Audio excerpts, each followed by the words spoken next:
Watching through the cracked opening, she saw her husband leaning in, smiling that smug, rehearsed smile he used on waitresses, baristas, and, apparently, other women.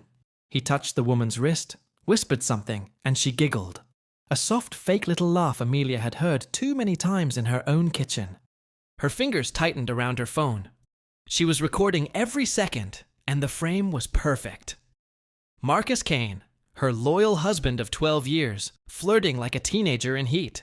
Then the woman turned her head, and Amelia felt her stomach twist into something sharp. Vanessa Cole, her best friend, the woman who helped pick her wedding dress, who cried in the front row at the ceremony, who held her baby the day he was born. And now here she was, sitting on the edge of a hotel bed with Marcus like they were auditioning for a bad soap opera. Amelia didn't burst in. She didn't scream. She smiled. And that's when the dangerous part of her brain clicked on. Because some betrayals break you, and others sharpen you into something you didn't even know you could be. She walked out of that hotel like nothing happened, got into her car, and sat there in silence. She wasn't crying. She wasn't even shaking.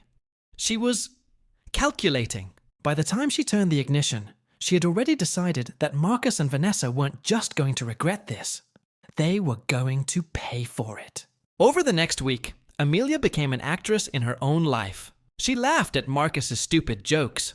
She texted Vanessa about girls' nights they'd never have. She played the dutiful wife, the loyal friend, all while crafting something darker behind the scenes. It started with a lie, a gifted weekend at a remote cabin upstate. She told Marcus she wanted him to relax, told Vanessa she had a surprise planned. Neither of them suspected a thing, because cheaters, they think they're clever, they think they're untouchable, but really they're just predictable. The cabin was perfect, isolated, no neighbors, no cell service, one way in, one way out. She'd even made sure the locks on the doors worked very well. Friday evening, she packed the car. Marcus brought wine. Vanessa brought her fake smile. Amelia brought something else, something zipped up in a black duffel bag in the trunk. They arrived just before sunset. The cabin smelled like cedar and smoke. The fire crackled in the fireplace. Marcus and Vanessa kept exchanging those little smug glances, the kind they probably thought she couldn't see. Amelia poured drinks and let them get comfortable. Hours passed. She watched them loosen up, get sloppy, start touching each other under the table when they thought she wasn't looking. By midnight, Amelia suggested one last toast in the living room. The three of them sat by the fire. She poured the wine. They laughed. The flames flickered over their faces. Then she stood up, said she was grabbing one more surprise, and walked into the bedroom. When she came back, the black duffel bag was in her hands. She set it down. The zipper slid open. Marcus's smile froze. Vanessa's laugh died in her throat. Amelia reached in and pulled out the gun. She didn't aim it yet, just held it like she'd been waiting her whole life for this moment. Marcus stammered, "Amelia, what are you doing?" She stepped closer, shut the cabin door with her foot, and clicked off the safety. "You two like surprises, right?" The fire popped. Vanessa's breathing went fast and shallow. Amelia raised the gun, and then the fire crackled. The air went heavy. Marcus's hands rose slowly, like he was staring down a cop instead of his wife. Vanessa just sat there, frozen, her wine glass trembling. "Amelia, let's talk about this," Marcus said, his voice cracking like a kid caught stealing candy. She tilted her head, smirking. "Oh, now you want to talk? What happened to all that whispering you were doing earlier? Vanessa, care to share the punchline with the class?"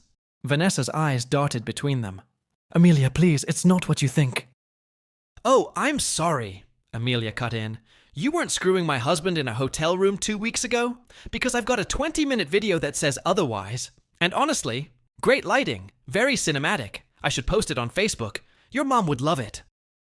Marcus took a step forward. She leveled the gun at his chest. "Don't. You move 1 inch closer, and your next anniversary gift is going to be a headstone." Silence. Just the crackle of the fire and the pounding in their ears. Amelia's voice softened. Too soft. "You know, I thought about just leaving you both, letting you rot in your own little cesspool. But then I realized, no, that's too easy.